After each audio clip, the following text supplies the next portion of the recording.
Imagina entrar en la bóveda de seguridad de un banco internacional y descubrir que 1.900 millones de euros nunca existieron. No fueron robados en un asalto de película. No se perdieron en una mala inversión inmobiliaria, ni se evaporaron por un error de cálculo en la bolsa. Simplemente fueron un espejismo. Una línea de código en un balance financiero que engañó a ministros de Estado, a los auditores más prestigiosos del planeta y a todo el sistema financiero europeo durante más de una década. Junio de 2020. 2 bancos en Filipinas reciben una llamada de máxima urgencia desde Múnich, Alemania. La pregunta de los auditores era simple, casi rutinaria. ¿Tienen ustedes en sus cuentas fiduciarias los 1.900 millones de euros pertenecientes a la empresa Wirecard? La respuesta que llegó a través del teléfono no fue solo una negativa. Fue el sonido de un imperio derrumbándose en tiempo real. La respuesta fue que esas cuentas no existían, que esos fondos nunca habían cruzado sus fronteras y que la relación comercial con la empresa era una completa invención. Ese día, la joya tecnológica de Alemania, la empresa que prometía destronar a los gigantes de Silicon Valley, se reveló como lo que siempre fue: un inmenso castillo de naipes construido sobre mentiras, espionaje internacional y la ambición desmedida de un grupo de hombres que creyeron que podían engañar al mundo para siempre. Esta es la historia de Wirecard. Un relato oscuro de maletines llenos de efectivo, agencias de inteligencia y un cerebro criminal que se desvaneció de la faz de la tierra en el momento en que la verdad salió a la luz. Para entender cómo una mentira de este calibre pudo sostenerse tanto tiempo, debemos retroceder a los inicios. Wirecard no nació en una oficina brillante de cristal y acero. Nació en el barro de los negocios que nadie quería tocar. A principios de los años 2000, mientras los bancos tradicionales y las instituciones financieras de prestigio cerraban sus puertas a las industrias que consideraban moralmente dudosas, Wirecard las recibió con los brazos abiertos. Se especializaron en lo que ellos llamaban procesamiento de pagos de alto riesgo.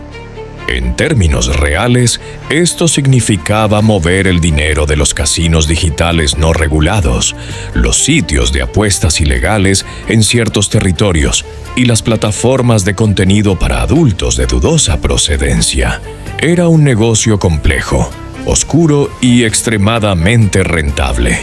Wirecard se convirtió en el puente necesario para que el dinero de los vicios del mundo llegara a los circuitos legales sin levantar sospechas. Pero los fundadores tenían un problema: el dinero de los casinos no te da prestigio. Por eso, en el año 2015, iniciaron una transformación narrativa magistral. Dejaron de presentarse como simples procesadores de pagos de zonas grises y adoptaron el término de moda: fintech. Ya no eran los tipos que movían el dinero de las apuestas. Ahora eran visionarios tecnológicos, arquitectos de una plataforma financiera global que iba a jubilar al dinero en efectivo. El plan fue ejecutado con una precisión quirúrgica. Los inversores compraron la ilusión sin hacerse demasiadas preguntas. El valor de la empresa en bolsa subió un 300% en tiempo récord. En 2018 ocurrió lo que parecía el triunfo definitivo de la modernidad sobre la tradición. Wirecard entró al índice DAX, el grupo de las 30 empresas más poderosas de Alemania. Para entrar ahí tuvieron que desplazar a una institución con 150 años de historia. Una empresa tecnológica de apenas 20 años de vida había derrotado a la vieja banca alemana. El éxito alemán tenía un nuevo rostro: Markus Braun. Un CEO austriaco de modales gélidos, voz monótona y una mirada que parecía analizar algoritmos en lugar de personas. Brown siempre vestía de negro, imitando la estética de los genios de Silicon Valley. Él era el profeta de un mundo sin efectivo. Sin embargo, el problema de vestir siempre de negro es que es mucho más fácil esconder las manchas de una gestión podrida desde el núcleo. Mientras el gobierno alemán celebraba a su nuevo gigante en una oficina de Londres, un periodista llamado Dan McCrum empezó a notar que el brillo de Wirecard era demasiado intenso para ser real. McCrum no buscaba un escándalo, simplemente sabía leer números. Y los números de Wirecard no tenían sentido lógico. La empresa reportaba ingresos masivos y márgenes de beneficio imposibles en mercados de Asia y Medio Oriente, donde no tenían una presencia física clara. McCrum descubrió que gran parte de los supuestos beneficios provenían de socios externos. Eran empresas intermediarias que, sobre el papel, procesaban miles de millones en transacciones para Wirecard en países como Filipinas o los Emiratos Árabes Unidos. Cuando el periodista investigó las direcciones de estas empresas, se encontró con una realidad cómica. Los domicilios fiscales de estos supuestos gigantes del procesamiento de pagos eran apartamentos vacíos, casillas postales olvidadas o pequeñas tiendas de conveniencia que no tenían ni siquiera una conexión a Internet estable. Cuando McCrum publicó sus dudas en el Financial Times, la reacción de Wirecard fue la de una organización criminal acorralada. Contrataron a exagentes de inteligencia para vigilar al periodista. Intentaron hackear sus comunicaciones. Pero lo más increíble fue la reacción del Estado alemán. El regulador financiero, en lugar de investigar las denuncias de fraude, decidió investigar a los periodistas y a los inversores que dudaban de la empresa. Prohibieron las apuestas contra las acciones de Wirecard, protegiendo así el valor de la mentira. La señal enviada al mundo fue clara. Wirecard era un orgullo nacional y cuestionarla era un ataque contra el país. Pero ninguna mentira puede resistir el peso de 1.900 millones de euros inexistentes. La presión internacional obligó a los auditores a realizar una verificación final en junio de 2020. No les bastaba con ver documentos enviados por correo electrónico. Necesitaban la confirmación bancaria original. Cuando los bancos filipinos confirmaron que el dinero era una fantasía, el imperio se desintegró en menos de 72 horas.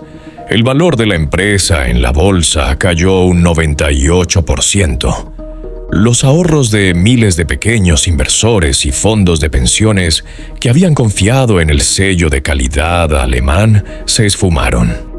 El fraude de Wirecard no era solo un error contable, era una estafa piramidal vestida de alta tecnología. Habían estado usando el dinero de los nuevos inversores para cubrir los agujeros de una operación que nunca fue rentable. Marcus Braun renunció a su cargo y fue arrestado poco después, pero mientras él enfrentaba las cámaras, el verdadero cerebro de la operación ya estaba muy lejos. Jan Marsalek, el director de operaciones de Wirecard, era el polo opuesto de Braun.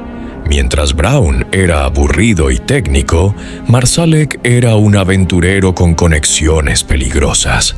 Se descubrió que tenía vínculos estrechos con servicios de inteligencia de varios países. Se jactaba de tener acceso a secretos de Estado y mantenía reuniones con agentes secretos en villas de lujo. Él era el encargado de montar la red de empresas fantasma en Asia y de asegurar que los auditores vieran lo que él quería. El día en que el fraude se hizo público, Marsalek desapareció. No tomó un vuelo comercial.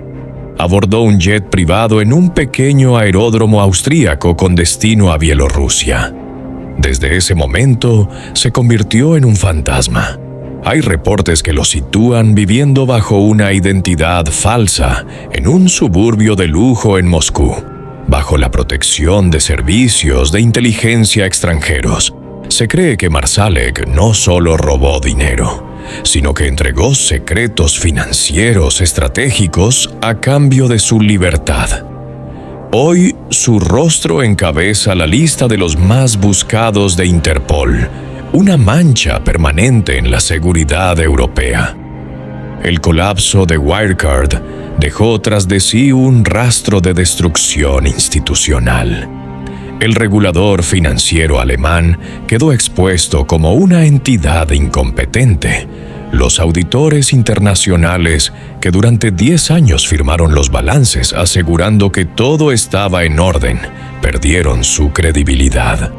Se demostró que el sistema de vigilancia financiera global tiene puntos ciegos lo suficientemente grandes como para que desaparezcan 2.000 millones de euros sin que nadie se dé cuenta. Al final, la historia de Wirecard nos deja una lección incómoda. En la era de la tecnología punta, seguimos siendo vulnerables a los trucos más viejos del mundo. La empresa no cayó por un error de su algoritmo, sino porque alguien finalmente se atrevió a preguntar si el dinero realmente estaba en la caja. El problema no fue que el fraude existiera, sino que el mundo entero decidió creer en él porque la mentira era demasiado atractiva para ser cuestionada. Wirecard ya no existe. Sus oficinas están vacías y sus líderes están en prisión o en el exilio. Pero el vacío que dejaron sigue siendo un recordatorio de que en el mundo del crimen corporativo, la mayor habilidad no es saber generar riqueza, sino saber fabricar la ilusión de que ya la posees. Porque en la oscuridad de las finanzas globales, a veces lo que brilla no es oro, sino el reflejo de un incendio que está a punto de consumirlo todo.